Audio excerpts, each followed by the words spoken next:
This program is a presentation of UCTV for educational and non-commercial use only.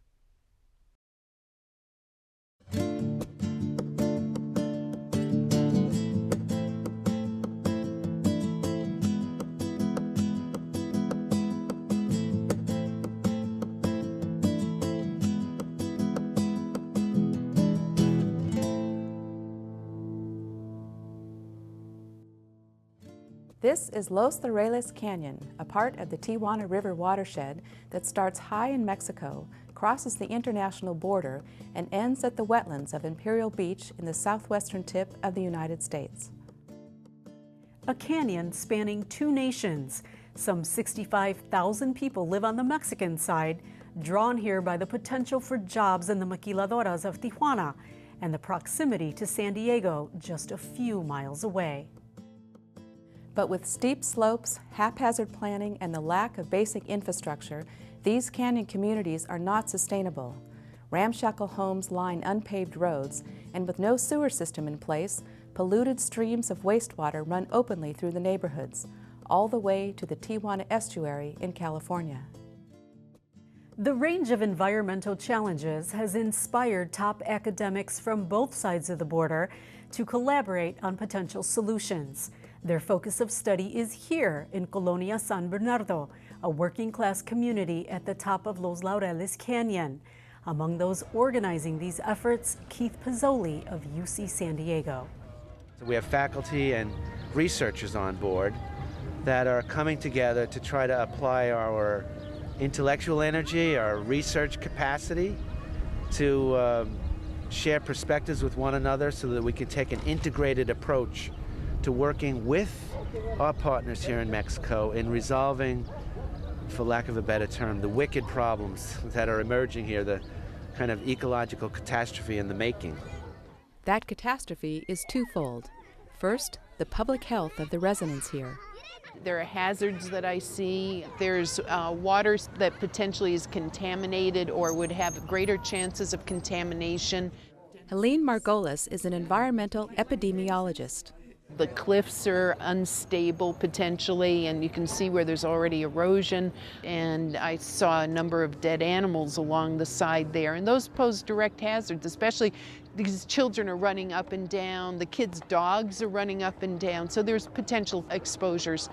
And the other, the destruction of the Tijuana Estuary, the sanctuary for wildlife at the base of Los Laureles Canyon.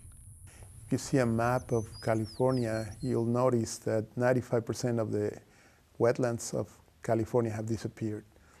So this is a small area remaining almost intact from all of the wetlands that disappeared. Oscar Romo runs the estuary's coastal training program. It represents a great value for marine fisheries, for cleanup of water that comes from the upper reaches of the watershed. It's also a place where it's called the Pacific Flyway.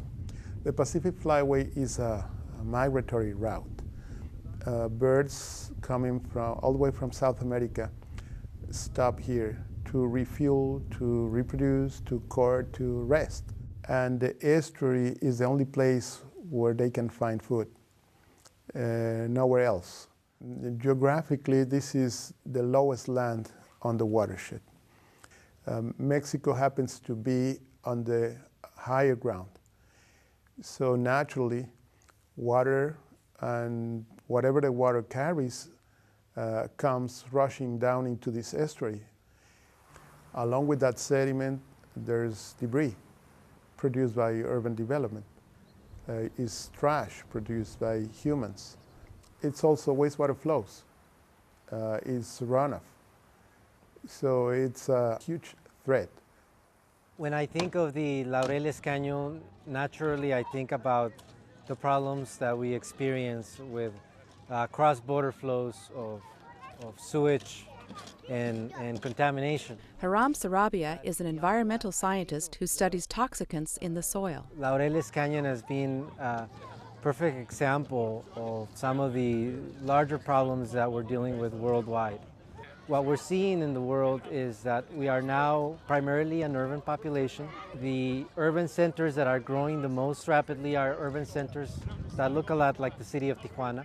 And by understanding what's happening in Tijuana, by understanding what's happening in the Laureles Canyon, then we can potentially begin to understand the problems that are affecting the world at a much larger scale, but then also the solutions that come out of places like the Laureles Canyon could also have application in many other places across the world. Offering Los Laureles Canyon as a microcosm for global urban challenges, Pozzoli and Romo gathered a binational, cross-disciplinary group of academics, community-based partners, and college students to share their expertise on common issues in what Pozzoli refers to as the scholarship of engagement. It is a hands-on, learn-by-doing approach to research, education, and writing, where the idea is to get students together with faculty out into the field, out of the classroom, engaged in problem solving and applying knowledge that's generated in this research process to action. After a day of briefing one another, this group paid a visit to Colonia San Bernardo. On the bus were experts in public health, environmental health science, climate change, and urban planning. This is the canyon that we're going to be visiting, and if you look to the right, the kind of development that's taking place in the hillside with the erosion, the sediment that runs off the landscape here is choking the Tijuana estuary. What we've got going on here that makes it particularly challenging. Michael Hibbard is a planner specializing in sustainable development and the management of watersheds. The first world and the third world butt up against one another. And so we have on one side this very poor society, on the other side this very rich society, and it's on the poor side of the U.S.-Mexican border that the problem is being created. But it feels like on the wealthy side of the border the consequences are being felt, but those consequences are environmental consequences that a very poor person may not fully appreciate or care about. If you're struggling to figure out how to make a living on a day-to-day basis, the issue of, say, siltation in an estuary isn't your priority. Really, when you look at what's here, this is not miserable poverty, but these are people that are really trying hard to build a house, get themselves situated, and there's some things you can't do for yourself. It's very hard to build a personal sewer system. Laura Huntoon is right.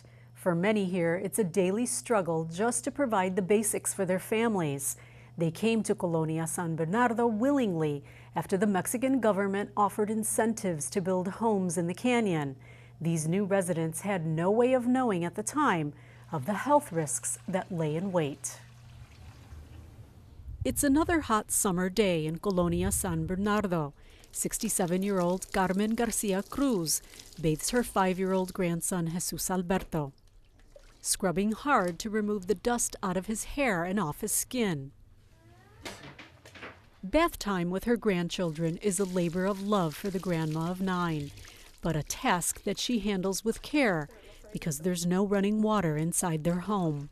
A veces diario y a veces cada tercer día por la sencilla razón de que por el agua que uno paga diario, ¿verdad? With 9 children and 6 adults living in these conjoined modest quarters, the cost of water for this family averages about $15 a week. Aside from taking baths, there are other domestic chores which also use lots of water, like doing laundry and washing the dishes. Nosotros de amas de casa, sencillamente yo que soy la que llevo aquí, yo para lavar mis trastes, pongo agua en un bote, voy a la llave y lo lleno, lo echo en un bote. En otro bote o alguna tinita, echo otra poca. Entonces en el bote aquí lavo los trastes, acá los enjuago, que ya se ensució el agua, ya se ve muy sucia, con que estoy lavando la voy a tirar, salgo a la calle, la aviento a la calle y a tirar donde hay tierra. Doña Carmen knows that dumping dirty, soapy water probably isn't very good for the environment, but says with no sewer system in place, it's her only choice. The dirty water makes its way down the slope, joining the stream of raw sewage that often spills into the canyon. The rio is known to the residents as Las Aguas Negras, or the Black Waters. The adults here warn the children to stay away from the contaminated water, but they don't listen. Sí entienden, les decimos, nada más que como los niños son traviesitos, pues se les hace fácil, porque todos les decimos nosotros, no agarren el agua porque está sucia, está cochina, se van a enfermar, les va a salir roña o se enferman de varias cosas. Stray dogs and cats drink from the dirty water, and then children often play with the animals, causing more concern for the parents. Por su salud, sí, pues sí tengo miedo porque más que nada cuando así que mucha tierra pues, le pega mucho salpullido, pues más que nada por la contaminación también. Y se me enferma, se le irritan mucho los ojos a él desde chiquito y llora más. So why put up with so many inconveniences and take the health risk? According to Doña Carmen, it's all about family reunification. Yo primero vinieron mis hijos, se vinieron a trabajar. Una hija y luego un hijo y luego ellos pues, se fueron trayendo los demás. So Carmen and her husband Alejandro left their home state of Michoacán, eventually settling with their family in Colonia San Bernardo. 3 adults in the family work at the nearby maquiladora, earning the equivalent of just under $300 a week to support a family of 15. Their wages are barely enough to put food on the table, and to be sure there's enough water for everyone, especially in the summer. Toda la gente está comprando diario. Pues nada más los que tienen allí, pues ahora sí los barriles grandes donde nosotros vamos a comprar. About the only service that comes free is trash pickup, according to Doña Carmen, but the service isn't always reliable.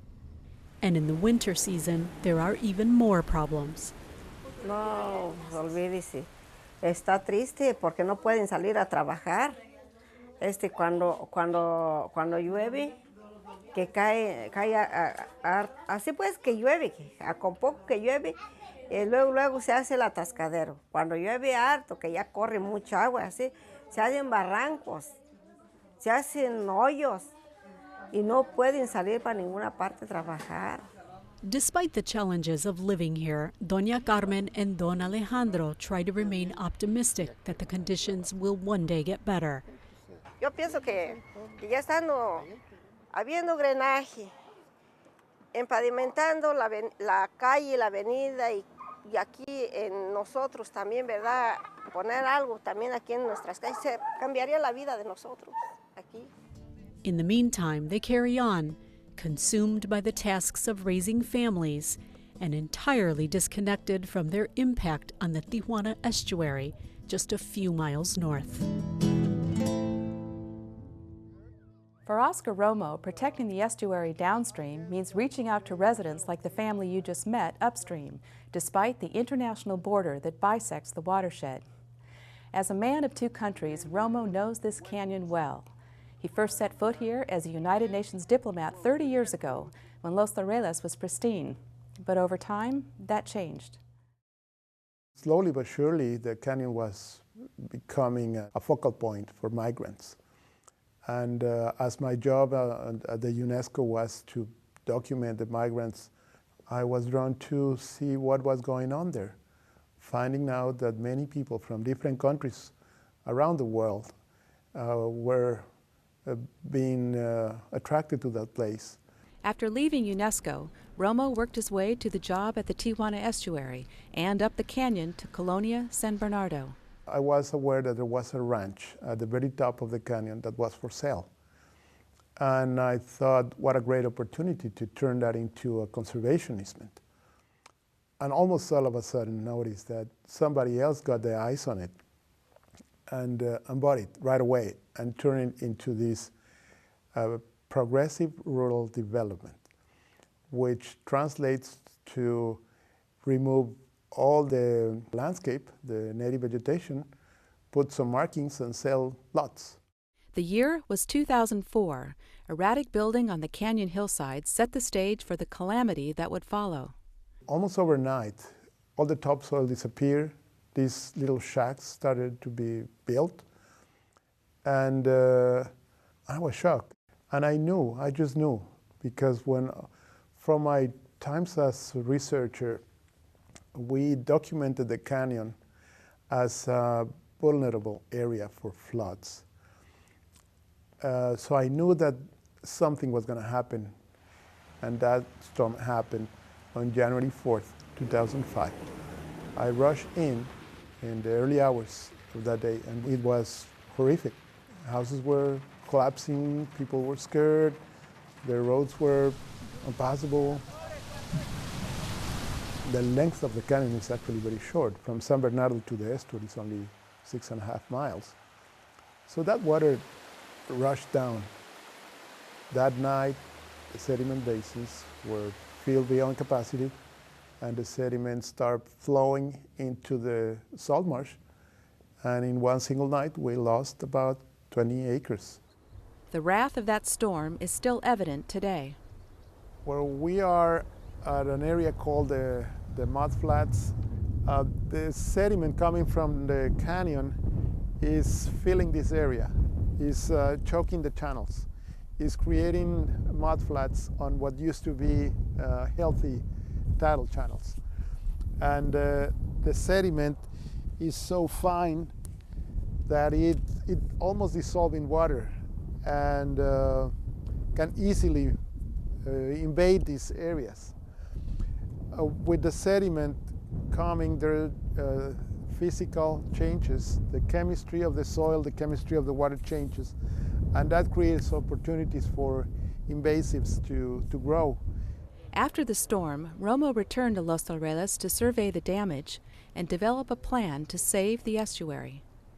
His work led to the region's first master plan for urban development that respected the boundaries of the watershed, attracting the attention of Keith Bozzoli. Oscar Romo is a shining example of an engaged scholar. He's a scientist in his own right, but he's also got an uncanny skill at organizing the community and linking science to society.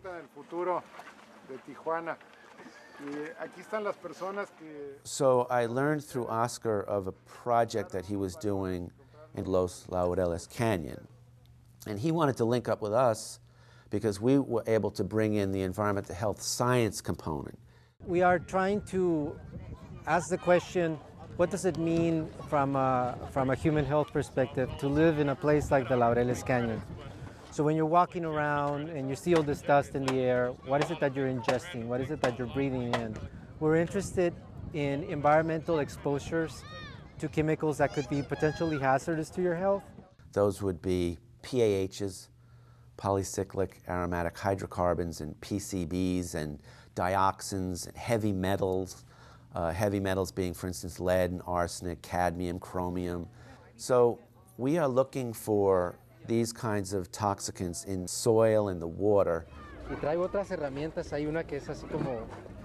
drill a core sample, you bring that back, you get an extract from the soil, and you expose this extract to the cellular bioassay. And if it lights up a significant degree, you know you have cause for concern, and you can go back and do further testing.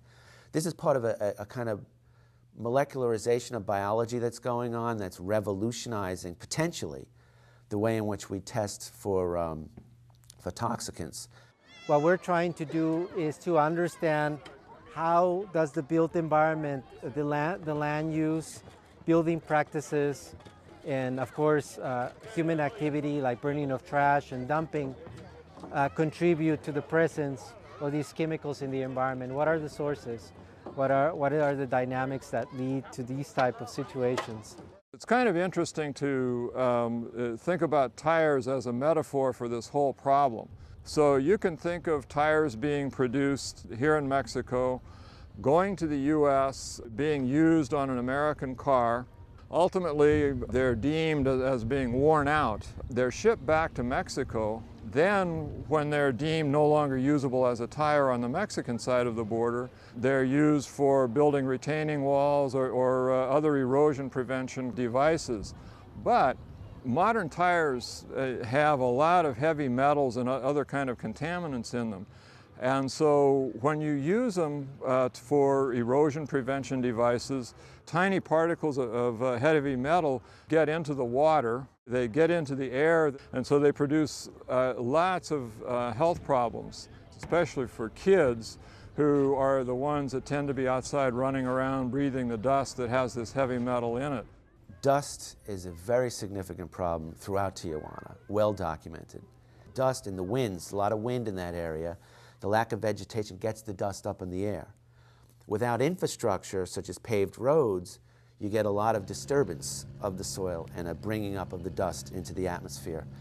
One of the things we learned from our colleagues that are studying climate change in the region is that we're likely to see drier conditions.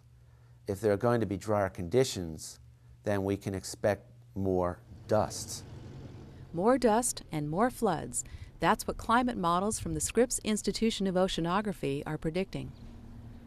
When you have strong rainfall coming down over dry soil without a lot of vegetation, then there are very strong risks of flash floods and mudslides. There is this future of unstable climate, which we can already see in the data. And so one of the things that we can provide to help the people here is estimates of probabilities of various extreme events, weather extremes, not just for the past and the present, but for the near and long-term future as well. Through Scripps, we were alerted to colleagues in Mexico working on pathogens in the soil of this community, which we were not aware of. And interestingly enough, there's a very strong relationship between global climate change scientists at SIO with colleagues working on pathogens and disease vectors at CSESE. CSESE, the Center for Scientific Research and Education in Ensenada, about 70 miles down the coast from Tijuana. Representing CSESE to this group was Marichel Riquelme, a microbiologist who studies coccidioides, a soil-based fungus that causes valley fever, a nasty flu-like disease that is found in hot, dry parts of the American Southwest and northern Mexico. What we are interested is in using molecular tools to identify the presence of the fungus in the soil.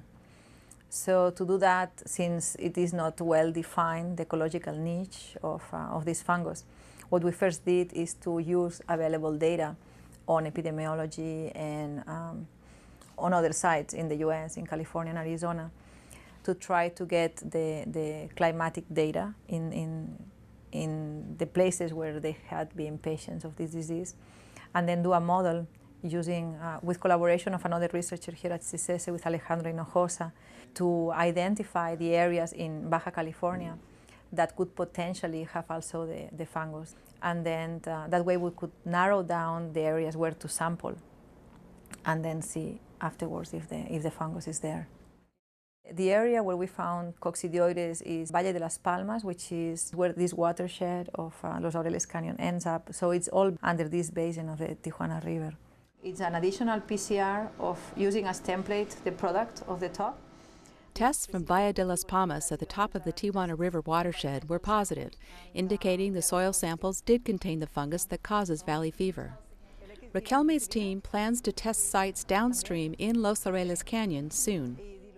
Coccidioides is transmitted through the air, not person to person, so the most common way that people get valley fever is by inhaling infected dust. And for help on charting the path of the fungus, researchers at CSESE turn to their colleagues at Scripps. So what they're going to do is provide scenarios for the next 20, 50 years on how climate change can vary depending if we mitigate the emissions or no mitigation of the emissions.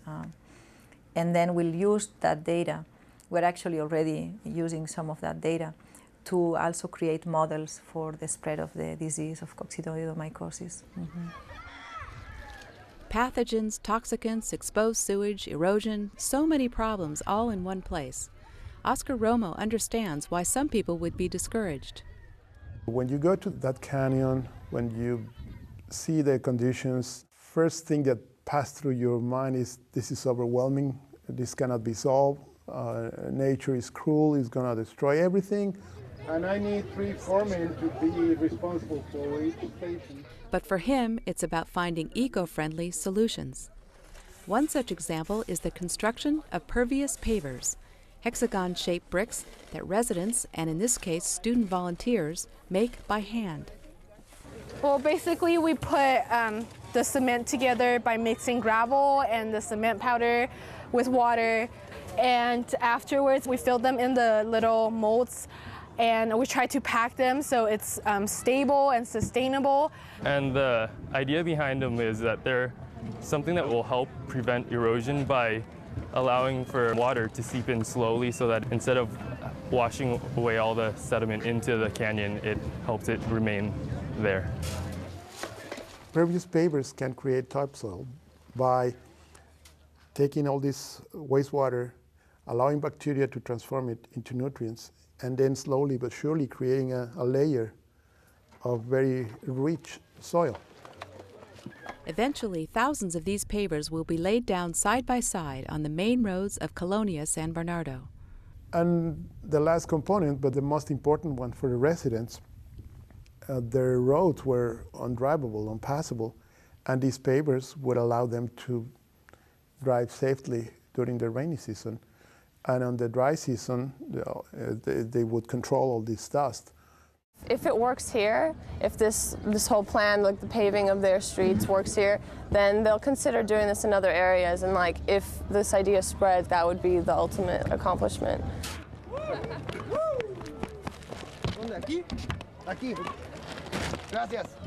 Seeing students take the effort to make a trip down to Tijuana, which is no easy thing to do, and to get out there and get their hands dirty and work is a really rewarding experience for me, because it's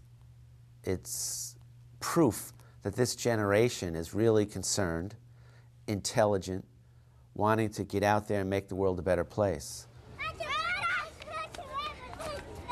Just to be able to learn about another nation that's really our neighbor and shares the same watershed, ecosystem, and just the ocean with us, and to know what's going on down here. It literally is like 20 miles down the street, and you don't realize it until you're here. And the things they do affect us, and the things we do affect them. So it's about learning what we can do together, I think, to help preserve everything.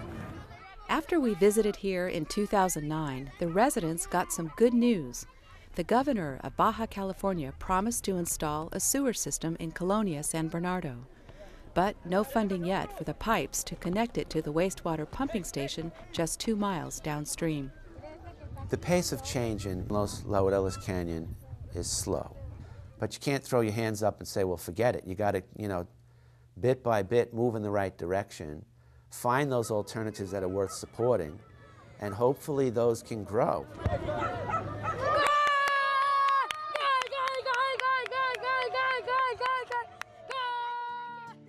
That's the agenda for Pozzoli and his colleagues, putting research to action. Using Los Laureles Canyon as a catalyst for integrative planning that will allow for growth while preserving precious ecosystems around the world. Yet there is still much to be done. I'm Laura Castañeda. And I'm Shannon Bradley. Thank you and good night.